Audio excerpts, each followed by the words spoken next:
Alors, bonjour mes chers amis et bienvenue dans cette nouvelle vidéo.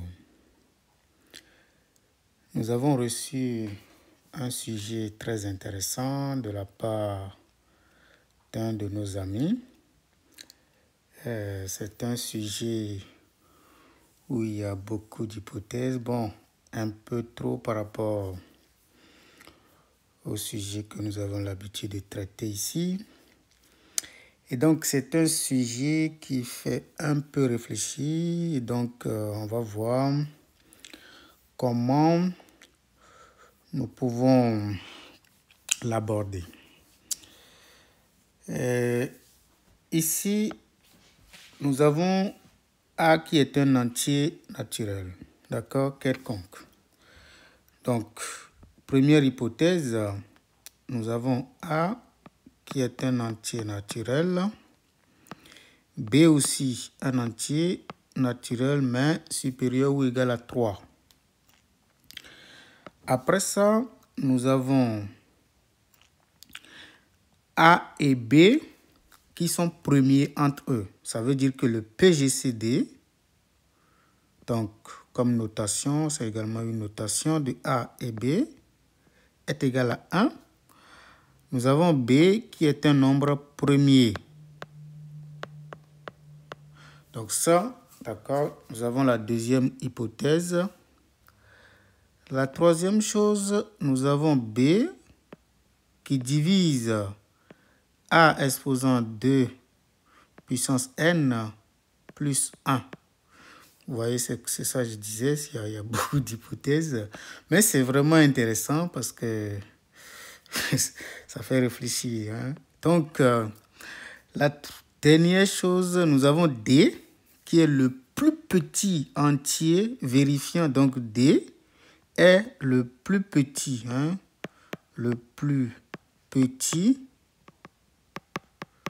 vérifiant A exposant D congru à 1 modulo B, tout simplement. Et donc, voilà, nous avons, disons, principalement 3 ou 4 hypothèses essentielles. Et donc, on nous dit maintenant de démontrer que D est égal à 2 exposant n plus 1. Déjà, nous pouvons voir qu'à partir des hypothèses, nécessairement A est supérieur ou égal à 2. Pourquoi? A est supérieur ou égal à 2 parce que si on laisse A dans grand N, c'est-à-dire que si A est 0 par exemple, ici, nous avons automatiquement 0 et donc B va diviser 1. Or, B est un entier qui est supérieur ou égal à 3, il ne peut pas être un diviseur de 1. Ça, c'est la première des choses. Également, si A est égal à 1, ici, nous avons 1 puissance n'importe quoi qui vaut 1. Bon, je suis ici. Ceci qui donne 1. Donc, 1 plus 1, ça fait 2. Donc, B va diviser 2. Ce n'est pas possible parce que B est supérieur ou égal à 3. Donc, déjà, nous savons que A est supérieur ou égal à 2. D'accord? Donc, pour reprendre un peu l'énoncé, on peut plutôt dire soit A un entier supérieur ou égal à 2, au lieu de dire quelconque ici, ou tout simplement les hypothèses, d'accord, entraînent tout simplement que le A est supérieur ou égal à 2. Donc ça, c'était le premier constat.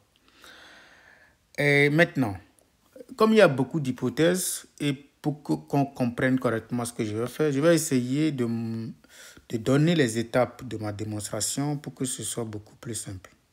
La première des choses à faire, c'est de montrer que D divise 2 à la puissance n plus 1. Nous allons montrer ça. Et si on réussit ça, puisque les diviseurs de 2 exposants, les diviseurs positifs bien entendu, puisque les diviseurs de 2 exposants n plus 1 sont 2 exposants 0, c'est-à-dire 1, 2 exposants 1, 2 exposants 2, ainsi de suite, jusqu'à 2 exposants n plus 1 sont exactement les diviseurs positifs de 2 exposants n plus 1. Alors D, qui est ici va prendre la forme de exposant alpha, avec alpha compris entre 0 et n plus 1. À partir de cette information, si on arrive à prouver le 1. Et donc, l'objectif maintenant serait de prouver que alpha est exactement, donc on va montrer que, dans le 2, on va montrer que alpha, c'est exactement n plus 1. Puis la preuve est terminée. Vous voyez? Donc, dans la deuxième partie, parce que là, on nous demande d'en déduire que B est forcément congru à 1, bon, on verra ça à la fin. Donc, c'est seulement la deuxième question, elle est beaucoup plus simple. Donc, la première question, d'accord, c'est la question fondamentale. On va seulement faire les deux choses là, et puis c'est tout. OK. Mais qu'est-ce que je vais utiliser fondamentalement? Pour démontrer ça, je vais utiliser, si vous avez A, qui est un entier naturel, supérieur ou égal à 2, vous pouvez montrer que, bon, on prend M et N des entiers non nuls. On peut montrer que le PGCD de A exposant M moins 1, A exposant N moins 1, c'est exactement A exposant le PGCD de Mn moins 1 tout simplement. Ça, c'est quelque chose qu'on connaît. Et si vous voulez la preuve de ça, je peux démontrer ça dans une autre vidéo. N'hésitez pas à me le dire. Donc, ma démonstration va se baser sur cette information. C'est un résultat connu. Si vous avez le PGCD, d'accord, de ces deux machins-là, c'est exactement A exposant tout ça, moins 1. OK. Maintenant, revenons au premier point. Ce qu'on veut faire premièrement. Nous allons commencer par utiliser cette hypothèse. Donc, il faut garder avec moi les hypothèses. Nous savons que B divise A exposant 2n plus 1. Donc, je vais écrire B divise A exposant 2 exposant n plus 1 signifie tout simplement que A exposant 2 à la puissance n plus 1 est congru à 0 modulo B, tout simplement. Et donc, ceci signifie que A exposant 2 à la puissance n est alors congru à moins 1 modulo B, tout simplement. Et puisque je cherche quelque chose qui ressemble à cette hypothèse, parce que nous avons déjà le B, nous avons A exposant. Donc, pour avoir 1 ici, il suffit de prendre le carré. Donc, je vais dire que ceci entraîne, faites attention, il ne faut pas utiliser l'équivalence. Ceci entraîne que A à la puissance 2 exposant n, tout ceci au carré va être congru à moins 1 au carré modulo B. Et donc ici, nous avons tout simplement, c'est un calcul que je vais faire rapidement. Si vous voulez, ça fait A exposant 2 à la puissance n multiplié par 2, qui va être congru à 1 modulo B. Et donc, si on calcule, on obtient A exposant 2 à la puissance n plus 1, congru à 1 modulo B, tout simplement. Donc, nous avons le fameux 2 puissance n plus 1, d'accord, qui est en train de trimballer dans la démonstration, là, ce qu'on veut démontrer. Et donc, c'est déjà quelque chose que nous pouvons peu espérer, on peut déjà avoir confiance à ce que nous faisons. Donc, nous avons deux choses. Je vais juste résumer quelque chose concernant les deux tableaux, là, les deux trucs. Premièrement, nous avons A exposant D qui est congru à 1 modulo B. Et nous avons A exposant 2 puissance n plus 1 qui est aussi congru à 1 modulo B. Puisque D est le plus petit, d'accord, nécessairement D va diviser ceci. Mais ce n'est pas grave si on n'a pas ça comme résultat connu, d'accord? Mais ce n'est pas grave, on peut démontrer ça. Pourquoi D divise forcément ceci à partir de ces deux informations? Parce que D est le plus petit. Mais nous pouvons faire autre chose. Regardons ce qu'on peut faire de façon élémentaire. Donc, à partir de ceci, d'accord, nous pouvons dire que A exposant D moins 1, d'accord, est congru à 0 modulo B, d'accord. Et la deuxième information, on peut dire que A exposant 2 à la puissance n plus 1 moins 1 est aussi congru à 0 modulo B. On peut les écrire autrement en disant que B, donc la première, on va dire que B est un diviseur de A exposant D moins 1. Et la deuxième, on peut dire encore que B lui-même est encore un diviseur de A exposant 2 à la puissance n plus 1 moins 1. Donc, si vous avez un nombre, d'accord, comme c'est le même nombre qui divise à la fois ce machin et ce machin, ça veut dire qu'il divise le PGCD. Donc, B divise le PGCD tout simplement. Donc, ça fait A exposant D moins 1, A exposant 2n plus 1 moins 1. Mais comme je le disais tantôt, le PGCD de ceci n'est rien d'autre que, donc nous avons ici B qui divise alors le PGCD qui n'est rien d'autre que A exposant le PGCD des exposants. Donc ça c'est le premier exposant, le deuxième exposant de D avec 2 exposants N plus 1 tout simplement, moins 1. N'oubliez pas la formule que j'ai rappelée tantôt. Donc ceci, on peut réécrire ça, d'accord, sous la forme de congruence. Ça veut dire que A exposant PGCD de D avec 2 à la puissance N plus 1 est tout simplement congru à 1 modulo B. D'accord, j'ai juste traduit ceci, d'accord. Et donc, à partir d'ici maintenant, on va essayer de faire quelque chose, hein, un truc très important. N'oubliez pas, définition de D dans l'exercice en question. D est le plus petit entier, d'accord, qui puisse vérifier cette égalité de congruence. D est le plus petit possible. Donc, ça veut dire quoi? Puisque PGCD vérifie ça, d'accord, on va conclure que D est alors inférieur ou égal au PGCD, tout simplement. De D avec 2 exposants N plus 1. Pas définition de D, mais pas définition du PGCD, d'accord, ou bien l'une des conséquences directes de la définition du PGCD, c'est que le PGCD est forcément inférieur ou égal à D. Ça, c'est automatique. C'est quelque chose que nous maîtrisons très bien. D'accord, parce que le PGCD de deux entiers ne peut pas être, deux entiers naturels, ne peut pas être, d'accord, au-dessus, d'accord, de celle de la. Donc, en particulier, le PGCD est forcément inférieur ou égal à ça. Conclusion, nous avons en réalité que le PGCD de D, avec 2 exposants N plus 1, c'est forcément D. Conclusion, D divise ce machin-là. Donc, D est un diviseur de D exposant N plus 1. Bravo, on a fini le premier point. Et donc, comme je le disais tantôt, puisque D est un diviseur de ceci désormais, ça veut dire que D s'écrit sous la forme 2 à la puissance alpha avec 0 qui est inférieur ou égal à alpha, qui est inférieur ou égal à N plus 1. Mais alors, qu'est-ce qui va se passer? On va simplement considérer que D n'est pas, donc supposons, par l'absurde bien entendu, que alpha n'est pas du tout N plus 1, parce que c'est la seule chose qui reste à démontrer. Mais si ce n'est pas le cas, qu'est-ce qui va se passer? Ça veut tout simplement dire que 0 est inférieur ou égal à alpha, et cette fois-ci inférieur ou égal à N. D'accord? Parce que l'entier qui vient juste avant N plus 1, c'est N. Et donc, dans ces conditions-là, ça veut dire que N moins alpha est forcément supérieur ou égal à 0. C'est rien du tout, ça découle juste de cette inégalité. À partir de ça, qu'est-ce qui va se passer? On se concentre. Qu'est-ce que nous avons? On a, n'oublions pas, A exposant D, qui est congru par définition à 1 modulo B. Mais nous avons déjà démontré que D est égal, d'accord, à 2 exposants alpha. Donc, je vais écrire tout simplement que ça fait A, d'accord, exposant 2 exposants alpha est congru à 1 modulo B. La bonne nouvelle ici, c'est que 1 étant un nombre vraiment gentil, c'est vraiment l'une des situations où 1 a tellement de valeur.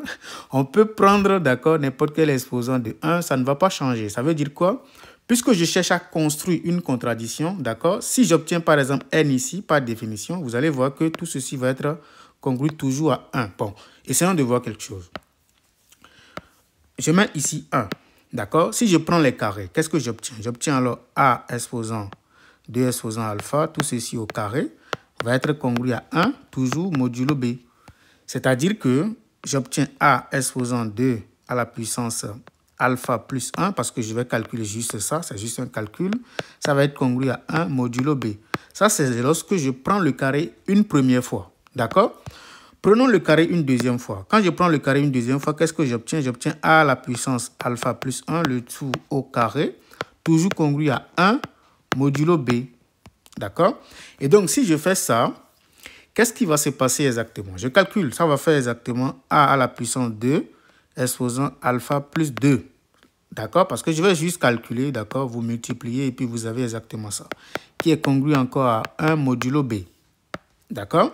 Mais ça veut dire quoi? Que je peux continuer à prendre, à lever au carré autant de fois que je veux, jusqu'à, je vais m'arrêter, d'accord, à n moins alpha fois. Quand je le fais, je vais simplement obtenir a à la puissance 2, d'accord, alpha plus, d'accord, une première fois, nous avons 1, une deuxième fois, nous avons 2, d'accord. Si on le fait autant de fois jusqu'à n moins alpha fois, puisqu'il est positif, on va simplement obtenir ici n moins alpha. D'accord, ça va être congru à 1 modulo b. Si vous voulez, vous faites un raisonnement par récurrence, ça marche tout simplement. Parce qu'on est en train de calculer juste des carrés, d'accord, de façon successive, si vous voulez. OK, à partir de là, si je calcule maintenant ceci, qu'est-ce que j'obtiens? J'obtiens tout simplement a exposant 2 à la puissance n, tout simplement, qui va être congru à 1 modulo b. Conclusion, puisque, par définition, a exposant 2 à la puissance n est congru à moins 1 modulo b, nous avons alors moins 1 qui est alors congru à 1 par transitivité modulo b. C'est-à-dire que nous avons, si vous voulez, 0 qui est alors congru à 2 modulo b. D'accord? En d'autres termes, par symétrie, je pense, 2 est congru à 0 modulo b. C'est-à-dire que 2 est un multiple, d'accord, ou tout simplement b divise 2. Ce n'est pas possible parce que b est un nombre qui est supérieur ou égal à 3, ou tout simplement c'est un nombre premier, d'accord, qui n'est pas 2. Ceci, c'est impossible, d'accord, parce que b, d'accord, est un entier qui est supérieur ou égal à 3, d'accord, un nombre premier. Ça veut dire que alpha, d'accord, ne peut pas être compris entre 0 et n. Donc, la seule chose qui reste, c'est que alpha est égal à n plus 1. La preuve est terminée. On conclut tout simplement que d maintenant, c'est égal à 2 à la puissance n plus 1. C'est tout.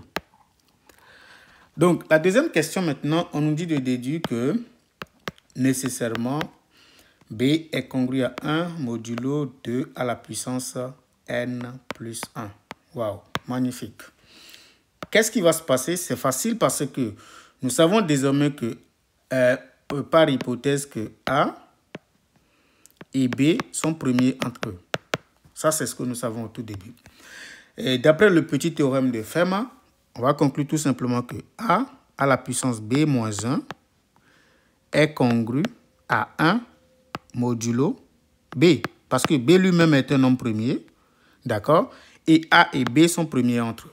Donc, d'après le petit théorème de Fermat, nous avons A exposant B moins 1 qui est congru à 1 modulo B, tout simplement. Mais si c'est ça, d'après tout ce que nous venons de faire, nous avons alors quoi? Je l'écris. Nous avons A exposant B moins 1 qui est congru à 1 modulo B. Nous avons aussi A exposant D qui est congru à 1 modulo B par définition.